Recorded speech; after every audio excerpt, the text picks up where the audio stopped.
Yo les viewers, comment ils vont? Ça va? Moi du moins ça va très bien. Donc là je viens de recevoir la dernière pièce. Donc les cales de roulement pour le moteur karting qui est ici, qui est en pièces détachées complet. Tu vois, vibrequin, tout le bordel. Donc là, voilà, changement de roulement, changement de joint spi, changement de tous les joints, changement de membrane. Qu'est-ce qu'il y avait d'autre? Bougie. Et après c'est tout, après on sera bon les gars. Après tout le reste c'est nickel, donc voilà, j'ai tout bien nettoyé en nettoyant frein, etc. pour vraiment tout remonter comme il faut. Donc là ce que je vais faire en hors caméra, je vais faire mon plan de joint du carter. Donc c'est tout simple, c'est pas difficile les gars. Les petits jouets, tac, tu mets un petit peu de graisse sur le plan de joint.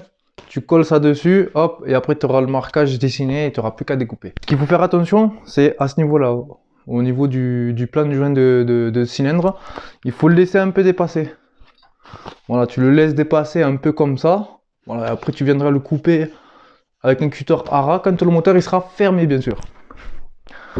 Donc voilà pour ce qui est de ça. On va tout remonter, c'est parti les gars, je vous prends, je te mets ici devant le moteur, tu vas voir tout en direct. Tac tac tac tac. Allez, sur ce c'est parti. Bang! Donc là j'ai fait le joint les gars. Comme tu peux voir, il est correct. Donc là, ce que je disais là.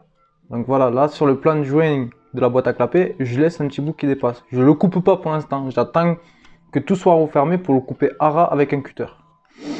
Voilà. Et pareil de même aussi au niveau de l'embase du cylindre. Voilà. Donc voilà pour ce qui est le joint. Et là aussi c'est pareil. Ça dépasse un petit peu du plan de joint. Là. Et du cylindre aussi. Voilà. Donc ce qu'on va faire, on va commencer par chauffer l'écarter. On vérifie que tout est bien nettoyé, qu'il n'y a pas de saleté, des trucs bizarres, voilà, tout simplement.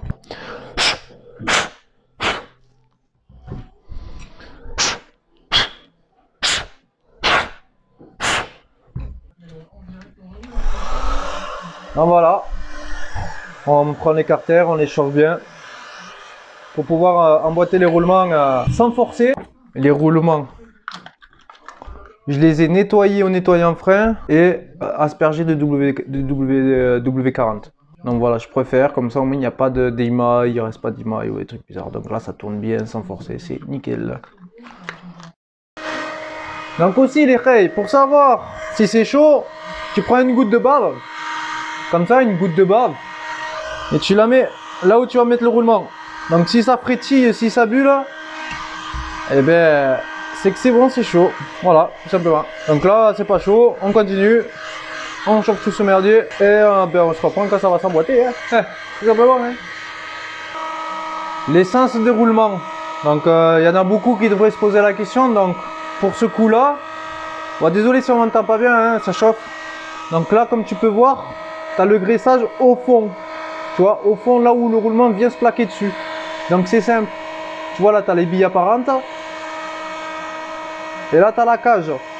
Tu vois. Donc forcément si tu mets la cage côté graissage, les billes ne vont pas être graissées. Donc forcément les billes face à la veine de graissage, au drain. Voilà, tout simplement pour que voilà, tu vois les billes apparentes, comme ça l'huile elle passe par le drain, hop, et elle graisse directement les billes. Voilà, pour ceux qui veulent savoir et arrêter de constamment de changer de roulement parce que à chaque fois que vous les montez, ben, ça casse. Donc voilà, il y a un sens à respecter. Bien sûr, et voilà, bien sûr, j'ai fait une connerie là. C'est bon. Bien sûr, j'oublie pas les cales de roulement. Donc sur certains kartings, vous avez des cales de roulement de 0,10 à 0,15 qui se met au fond et après le roulement. Donc pour moi, ils n'y étaient pas. Donc je les ai commandés exprès pour ce moteur. On met les roulements à sec, pas de graisse, rien du tout. Donc la cage vers nous apparente. Et les billes comme ça pour ce moteur. Donc voilà, là c'est rentré tout seul. Fait chauffer l'autre. Il faut faire toujours tourner le roulement pour dissiper la chaleur dans tous les roulements, que les billes ne chauffent pas ovale sans qu'elles bougent, c'est pas bon.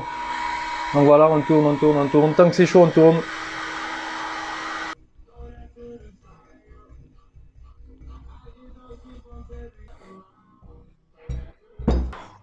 Voilà. Voilà. Tout simplement, on les graisse très très bien. Vraiment, voilà. Voilà, tout simplement, il faut bien les graisser. Voilà. Faut qu'ils nagent un peu dans l'huile, mais là, j'ai pas de bac exprès pour le laisser couler dedans. J'ai le vilebrequin qui nage dans les roulements. Ouais. Ah, qu'est-ce qu'il raconte? Ouais. Donc, tu vois, tu as le vilebrequin. Donc, côté, voilà, ça c'est bon, c'est le bon côté. Donc, c'est-à-dire qu'il nage, enfin, il nage pas, hein. Il rentre en force, tout ce que tu veux, voilà. Là, il rentre, tu vois, hop, il rentre bien en force. Mais voilà, il rentre sans forcer, quoi, tu vois. Ouais, il bouge, il sort, il bouge, il sort. Pourtant, il n'y a pas de jeu, hein. Même quand c'est monté et tout ça, il n'y a vraiment pas de jeu. Donc, ça, c'est de la pâte à soudure à froid que j'ai fait. Parce que j'ai le vilebrequin qui nage dans les carters. Le vilebrequin, j'en trouve plus. Il est de 1989 le moteur, donc j'en trouve plus. Donc voilà, j'ai mis une goutte là, une goutte en dessous. Je vais l'étaler, et puis voilà. Si ça peut... Voilà, je fais un film fin.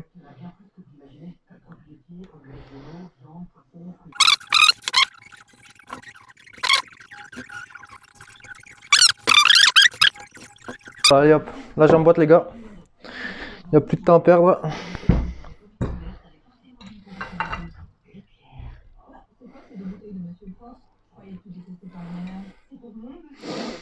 Hop, ça c'est emboîté. Il me ferait fallu un support. Ça aurait été bien ça, un support. Oh mon dieu, voyons ce vieux carton là. On peut le supporter ça? Ouais, voilà, nickel.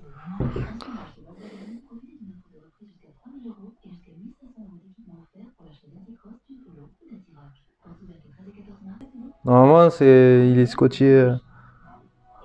Ça c'est ok. Hop, on emboîte les morts.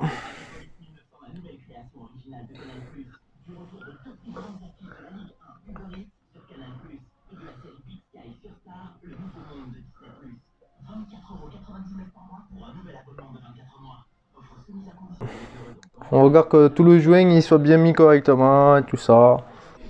Donc voilà, là on met les vis. Toc. Tic toc.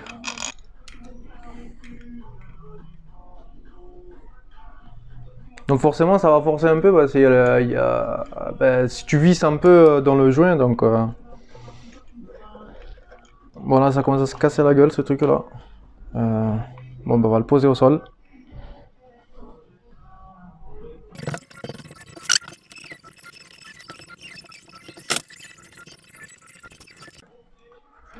Voilà, on resserre un croc.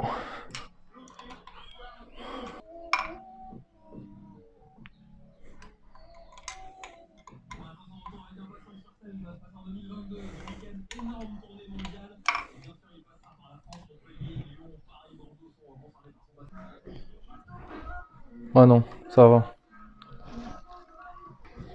Donc là voilà,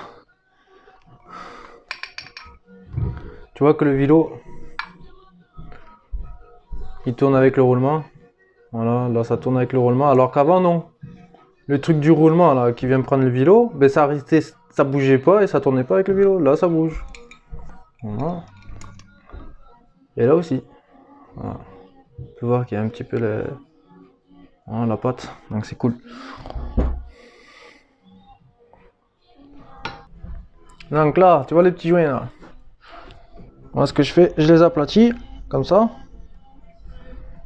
Hop, avec un peu l'angle comme ça. Hop, de l'autre sens un peu. Voilà, et après il vient se couper tout seul le truc.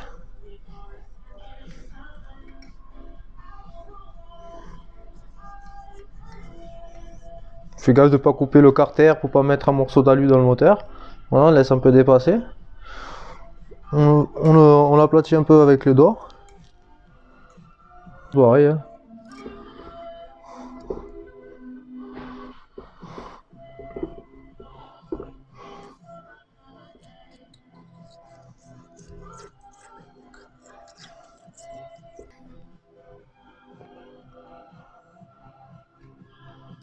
Putain, le cutter elle est mort. Le cutter il est net mort.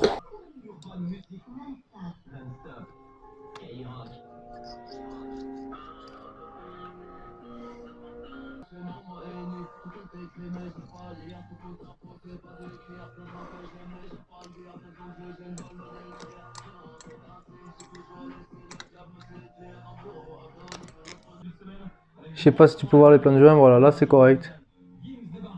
Là on voit le joint dans sa fente. Pareil de l'autre côté pour le plan de joint de cylindre. Voilà. Avant non, avant le joint était renfoncé de au moins 1 mm. Là c'est bien. Allez on continue. Hein. Puis moi je te filme, je te laisse filmer et voilà, je te laisse regarder. Hein. Moi j'enchaîne.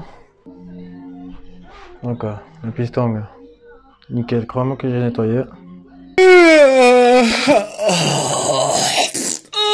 Bon, j'en ai ras le cul de monter le montage.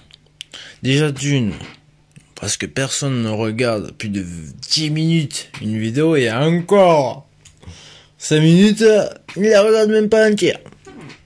Donc du coup on va stopper ici. Et le montage au moteur, on reprendra dans une autre vidéo.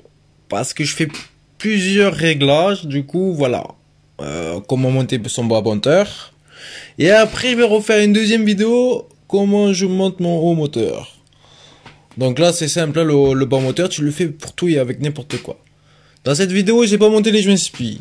Je sais même pas pourquoi je les ai pas montés, j'ai pas pensé, mais il faudra les monter, c'est très simple, avec une douille qui passe à l'extérieur du joint SPI, sur la, voilà, tout simplement, c'est très simple. Donc du coup on se lâche ici les gars, donc je te remercie d'avoir resté jusqu'à la fin de la vidéo, jusqu'à que tu écoutes cette misérable voix.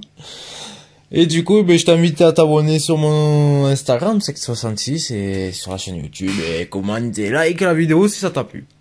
Donc sur ce, je te dis, hasta luego, amigo.